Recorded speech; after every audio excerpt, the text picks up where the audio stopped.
انسانوں کے نام افزار ریحان، ڈاکٹر ذاکر نائک اور ہماری معصوم بچیاں۔ ڈاکٹر ذاکر نائک ایک انڈین شہری ہیں جن کی پیدائش 18 اکتوبر 1965 کو ممبئی میں ایک مذہبی و ذہین دودھ فروش عبدالکریم نائک کے گھر ہوئی۔ انتہائی غربت کے باوجود وہ اپنی محنت اور لگن سے ٹوپی والا میڈیکل کالج سے MBBS کرنے میں کامیاب ہو گئے۔ ابتداء زبان میں لکنت تھی، لیکن اس ہکلاہٹ کے باوجود انہوں نے انگلش اردو خطابت میں اپنا لوہا منوایا۔ قابل ادیان ان کا پسندیدہ موضوع ہے۔ اس پس منظر میں وہ جنوبی افریقہ کے مشہور مناظرہ باز شیخ احمد دیدات اور پاکستانی معروف اسکالر ڈاکٹر اسرار احمد سے بے حد متاثر ہیں۔ 1987 میں انہیں جہاں شیخ احمد دیدات کی شاگردی کا شرف حاصل ہوا، ان کی ملاقاتیں ممبئی میں ہوئی، پھر وہ ان کے پاس جنوبی افریقہ گئے اور کچھ مدت ان کے ساتھ گزاری۔ 1991 میں انہوں نے پاکستان یاترا کرتے ہوئے ڈاکٹر اسرار احمد سے فیض یابی حاصل کی، جو کہ خود بھی MBBS ڈاکٹر ہونے کے ساتھ اسلام کے داعی، خطیب اور مبلغ تھے۔ انہوں نے ہی ڈاکٹر ذاکر نائک کو ہدایت کی تھی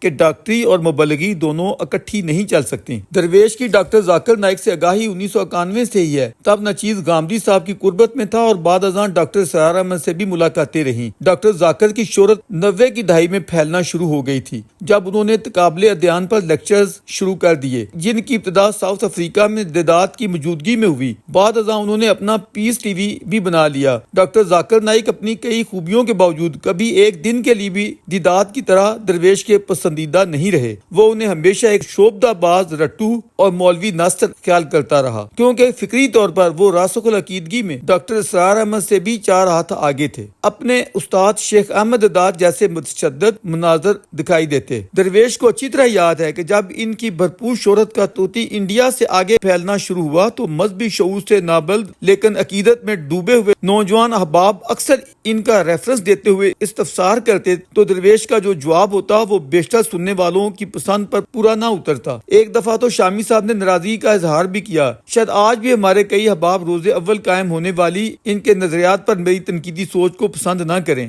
کیونکہ تب میری فیملی کے لوگوں نے جو میری فی البدی اظہار خیال سن رکھا ہے، آج وہ ان باتوں کو ربع صدی کے بعد یاد دلاتے ہیں۔ اس نوع کا آرٹیکل کسی وقت الگ سے تحریر کیا جائے گا۔ سچائی تو یہ ہے کہ ہماری آج کی دنیا میں شہرت و مقبولیت کو ہی قابلیت کا ثبوت اور سچائی کا معیار مانا جاتا ہے۔ حالیہ دنوں طویل سرکاری دورے پر اسٹیٹ گیسٹ کی حیثیت سے ان کی پاکستان یاترا کا پروگرام سامنے آیا تو جہاں ایک نوع کی تشویش ہوئی، وہیں اس شاذ سے خیر کا ایک پہلو بھی ذہن میں آیا۔ تشویش اس بات کی کہ پاکستان میں مذہبی جنونیت پہلے ہی زوروں پر ہے، لبرل سیکولر چھوڑ عام انسانوں کا یہاں جینا وبال جام بنا پڑا ہے۔ بات بے بات خوف اور دھمکیاں ہیں، سچ بولنا اور لکھنا مشکل تر بنا دیا گیا ہے۔ ایسے میں ڈاکٹر ذاکر کی آمد پہلے سے موجود شدت پسندی میں کئی گنا اضافہ کر دے گی۔ درویش بھڑکاؤ بھاشنوں کو تیلیاں لگانا ہی سمجھتا ہے۔ ان تحفظات کے باوجود خیر کا پہلو یہ لگا کہ ہمارا پاکستانی سماج اس وقت روایتی مذہبی حوالوں سے جس بدترین فکری جمود کا شکار ہے، ایسے میں اگر کوئی سربراہ بھاری پتھر یا روڑے پھینکے گا تو گھٹن زدہ سماج میں کچھ نہ کچھ ہلچل یا ارتعاش ضرور آئے گا۔ کسی بھی بگڑے یا متشدد سماج میں تخریب سے ہی تعمیر کی گنجائش نکالی جا سکتی ہے۔ آج الحمدللہ دونوں باتیں درست ثابت ہو رہی ہیں۔ بہت لوگ یہ استدلال فرما رہے ہیں کہ اے طاقتورو، اس ملک میں پہلے ملاؤں کی کیا کمی تھی جو تم نے ایک سخت گیر راسخ فکر یا سلفی العقیدہ داعی اللہ الخیر مبلغ مناظر خطیب کو درآمد کر لیا، کسی سائنسدان یا فلاسفر کو بلا لیتے۔ پہلے ہی مذہبیت سے ہماری پاکستانی قوم بدہضمی کا شکار ہے، تم ان بیچاروں کو اسی کی خوراکوں پر خوراکیں کیوں کھلائے جا رہے ہو؟ بدہضمی کروانے پر کیوں تلے بیٹھے ہو؟ کہاوت ہے کہ دور کے ڈھول سہانے، اب وہی ڈھول اتنے قریب آ کر بج رہا ہے تو نوجوان پوچھ رہے ہیں کہ اگر انڈیا کا یہی تحفہ منگوانا تھا تو پھر کیا بہتر نہ ہوتا کہ ممبئی کی جادو نگری سے فلمی موسیقی کا تڑکا لگوا لیا جاتا؟ لیکن کتنا اچھا ہوا، ہمارے جو دوست پہلے ان کے لیکچرز پر اش اش کر رہے تھے، انہیں بطور ریفرنسز پیش کرتے تھے، آج ان کا سہانا خواب یا نشہ تو ٹوٹا، ان کی آنکھیں تو کھلی، بلکہ براستہ نائک ان خلنائکوں پر قدامت پسندی اور راسخ العقیدگی کی بہت سی اصلیتیں بھی واضح ہو جائیں گی۔ جنہیں شک ہے وہ بے شک ان کی اب تک ہونے والی تمام تقاریر اور ان تقاریر میں اختیار کیے گئے سخت گیر لب و لہجے کو ایک مرتبہ پھر ملاحظہ فرما لے۔ بالخصوص خواتین کے حوالے سے الہیات کے تصورات کھل کر سامنے آئے۔ یہ نچیز ڈاکٹر صاحب کے افکار عالیہ پر قطعی تنقید نہیں کر رہا۔ ہیچم دان کی کیا مجال، فقیہ شہر کی تحقیر کیا مجال میری، مگر یہ بات کہ میں ڈھونڈتا ہوں دل کی کشاد. کالم لکھنے سے قبل درویش یہ سوچ رہا تھا کہ کچھ بھی نہ لکھوں, صرف حضرت کے خیالات و ملفوظات جن کا اظہار وہ اس اکتوبر کے مقدس مہینے میں جگہ بجگہ فرما رہے ہیں, محض ان کے یہ فرمودات ہی تحریر کر دوں تو سمجھنے والے سب کچھ سمجھ جائیں گے, نہ چیز کا مدعا بھی پورا ہو جائے گا. اردو محاورہ کے عین مطابق سام بھی مر جائے گا اور لاٹھی کو خراش بھی نہیں آئے گا. اس سلسلے میں شروع ہو جاتے ہیں حضرت کے اولین خطاب سے, جس میں آپ نے ملائیشیا سے اپنے سفر وسیلہ ظفر کی رویداد بیان کرتے ہوئے بڑے دکھ کے ساتھ فرمایا کہ پی آئی اے والوں نے اس اتنے نامی گرامی اسٹیٹ گیس کے ساتھ کتنا برا سلوک کیا. 1000 کلو گرام کے اضافی وزن کا کرایہ معاف کرنے کی بجائے وصول کر لیا. پی آئی اے کے سی او نے کہا کہ ڈاکٹر صاحب میں آپ کا بہت چاہنے والا ہوں, میں آپ کا آدھا کرایہ معاف کر دیتا ہوں. تو میں نے کہا مجھے آدھا بھی نہیں چاہیے. 1000 کلو گرام کے اضافی وزن کا کرایہ معاف کرنے کی بجائے وصول کر لیا. تو تم پاکستانیوں سے انڈین لوگ کتنے اچھے ہیں. انڈیا کے ہندو مجھ سے کتنا اچھا برتاؤ کرتے ہیں. جب میں وہاں کہیں جاتا ہوں تو 1000-2000 کا وزن مجھے ویسے ہی چھوڑ دیتے ہیں. مودی غلط ہے, انڈیا غلط نہیں ہے. تو حکومتیں تو آتی جاتی ہیں, بدل بھی سکتی ہیں. انڈیا میں ہندو مجھے دیکھے گا تو کہے گا ڈاکٹر ذاکر نائک جو کہے گا سچ کہے گا, سچ کے سوا کچھ نہیں کہے گا. جو عزت مجھے انڈیا میں ملتی ہے وہ یہاں پاکستان میں نہیں. جب میں اپنے دعوتی کام کے لیے نکلتا ہوں تو ہندو لوگ میرے پاؤں چھوتے ہیں. میں کہتا ہوں ایسے نہ کرو. وہ کہتے ہیں ڈاکٹر ذاکر نائک بھگوان کا آدمی ہے. سچ بولنے کو مجھے دکھ ہوتا ہے, بٹ یہ پاکستان کا حال. انڈیا میں وہ ہندو مجھے دیکھیں گا ڈاکٹر صاحب ہے جو بھی کہیں گے سچ کہیں گے, سچ کے سوا کچھ نہیں کہیں گے. یہ انڈیا ہے. ابھی آپ کو مثال دوں گا, میں آ رہا تھا, ہمارا 1000 کلو تھا. پی آئی کے میں نے سی او سے بات کیا ہوں, نام نہیں لیتا ہوں. کون سی او اسٹیشن مینیجر کنٹری مینیجر سے بات کیا, ڈاکٹر صاحب آپ کے لیے کچھ بھی کروں گا. میں بولا ٹھیک ہے بھائی, 6 لوگ جا رہے تھے. میں نے بولا بھائی 500-600 کلو زیادہ ہے. ہاں ہاں ڈرو بس, مجھے 50% ڈسکاؤنٹ دوں گا. میں بولا بھائی 50% ڈسکاؤنٹ کے بدلے میں اور 4 لوگ کو لے کے آؤں اور سستا پڑے گا نا. بولا دینے کا تو فری دے, مطلب مت دے. ٹھکرا دیا میں نے. پی آئی پاکستان ایئر لائن. ارے انڈین میں کوئی بھی غیر مسلم مجھے دیکھے گا تو فری میں چھوڑے گا. یہ ہے انڈیا. غیر مسلم ڈاکٹر ذاکر نائک کو دیکھے گا 1000 کلو 2000 کلو چھوڑ دیتا ہے. یہ پاکستان ہے.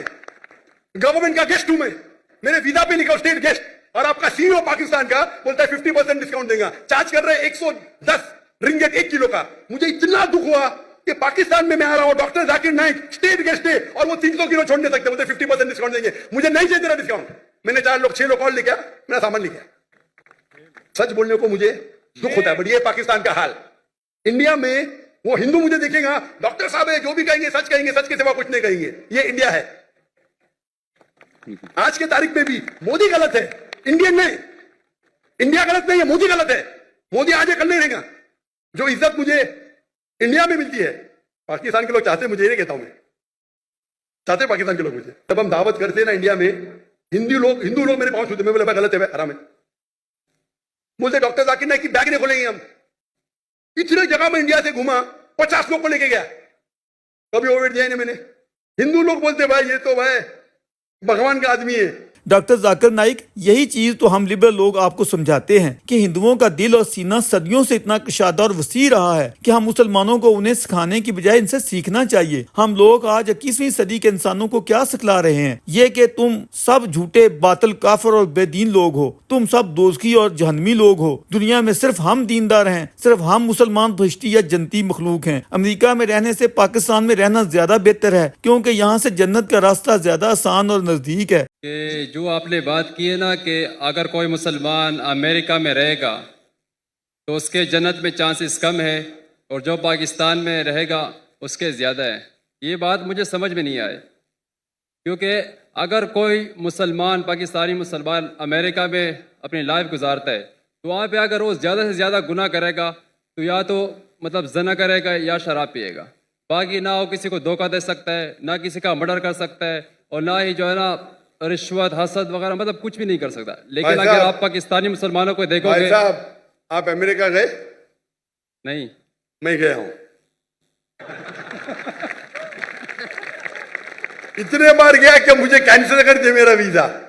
جب میں پہلے جاتا تھا 2000-3000 آتے تھے. جب بڑی پبلک آنے لگی ویزا ہی کینسل کیا. 10 سال کا ویزا تھا, 2010 میں کینسل کر دیے. کیا میں جا کے دہشت گردی پھیلاؤں گا؟ کیوں کینسل کیا میرا ویزا؟ آپ بولو مجھے. رفیع بھائی. جی سن رہا ہوں.